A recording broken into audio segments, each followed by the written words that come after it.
আজকে আপনাদের সাথে খুবই আনন্দের একটা বিষয় শেয়ার করব।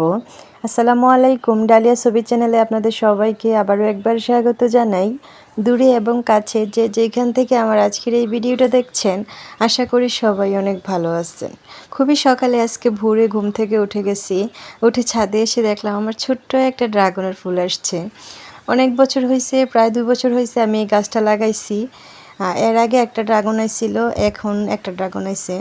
তবে এত কম ড্রাগন আসার কারণ হলো আমি গাছটাকে আরেকটা জায়গায় নেড়ে লাগাইছিলাম, ওইখান থেকে আইনা আমি আবার এখানে লাগাইছি।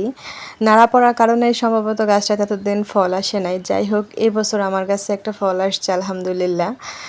আজকে আমি আপনাদেরকে খুবই সুন্দর একটা রেসিপি দেখাবো, আর সেজন্য আমি ছাদের কাজগুলো আগে সেরে আসছি, তারপর আমি এখন আপনাদেরকে আমার রেসিপিটা দেখাবো। আজকে আমি চাকমা স্টাইলের রেসিপি আপনাদেরকে দেখাবো। সেজন্য আমি কাঁঠালের বিচি ভালো করে ধুয়ে পরিষ্কার করে এটাতে সামান্য পরিমাণ পানি দিয়ে সিদ্ধ বসাই দিছি। এটার সাথে আমি কী কী দিতেছি এটা আপনাদের সাথে শেয়ার করতেছি। কইডা, বরবটি, 2 জাতের বেগুন, তারপরে দিতেছি কলমি শাক। অবশ্যই এই রান্নাটা পারফেক্ট চাকমাইয়া রান্না। আপনারা যারা খান নাই তারা একবার হলেও খাবেন। এই রান্নাটা কিন্তু খুবই মজা, খুবই সুস্বাদু। আমি যখন কাঁঠালের বিচিগুলো ভালোভাবে টকবগিয়ে ফুটে উঠছে, তখন আমি এটাতে দিয়ে দিলাম কইটা, তারপরে বরবটি।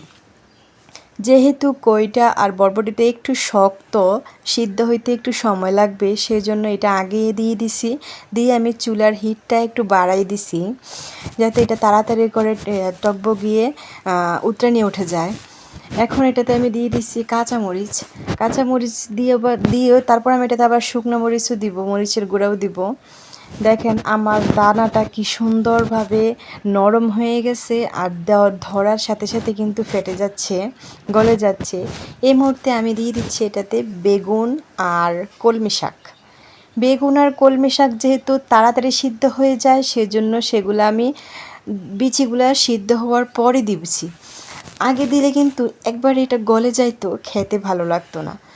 এখন আমি ঢেকে দিছি, কিছুক্ষণ থাকবে, তারপর আমি দেখব যে এটা কি পরিমাণে সিদ্ধ হয়েছে। দেখেন এটা কিন্তু অনেকটাই সিদ্ধ হয়ে গেছে। সবগুলো একসাথে আমি মিক্স করে তারপরে এটাতে এখন স্বাদমতো লবণ দিয়ে দিছি। সবগুলো উপকরণ সিদ্ধ হওয়ার পরেই কিন্তু এটাতে যে মশলাগুলো আছে সেগুলো অ্যাড করতে হবে। হলুদের গুঁড়া, মরিচের গুঁড়া, লবণ স্বাদমতো দেওয়ার পরে এটাকে ভালো করে আমি একটু ভেঙে দিতেছি। ভেঙে একসাথে মিক্স করে আমি এটাতে যেই শীতল আর শুটকি, বলতে পারেন শুটকিগুলো আমি আমার ঘরে বানাই। সারা বছরে আমি ঘরে বানানো শুটকি খাই। যখন মাছের সিজনটা, এখন বর্ষাকাল, এই সিজনে কিন্তু অনেক মাছ ধরা হবে। এই মাছগুলো কিছু খাবো আর কিছু শুটকি করব। শুটকি করে আমি আবার সারা বছর এটা সংরক্ষণ করে রাখবো, সারা বছর যাতে এটা খাওয়া যায়।